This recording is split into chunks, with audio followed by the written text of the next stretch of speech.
অনুভব লাজুকে আউটসাইডার, একটা বাইরের মেয়ে, ওকে চলে যেতে বলো এখান থেকে, এই বলে অপমান করলো। হ্যাঁ বন্ধুরা, এমনটাই দেখতে পাবেন আপনারা নতুন প্রোমোতে। নতুন পর্বতে আমরা দেখতে পাবো লাজুর কান্নার চোখের জল পড়ে অনুভবের গায়ে এবং অনুভবের জ্ঞান ফিরে আসে। অনুভব সবাইকে দেখে এবং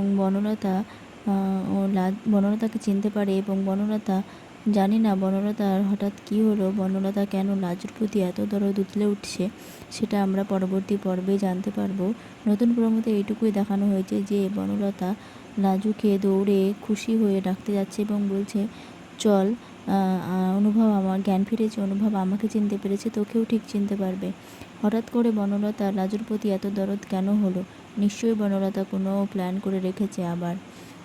এরপরে বনলতা লাজুকে অনুভবের কাছে নিয়ে যায় এবং অনুভবকে বলে, দেখো অনুভব, কাকে নিয়ে এসেছি, লাজু এসেছে।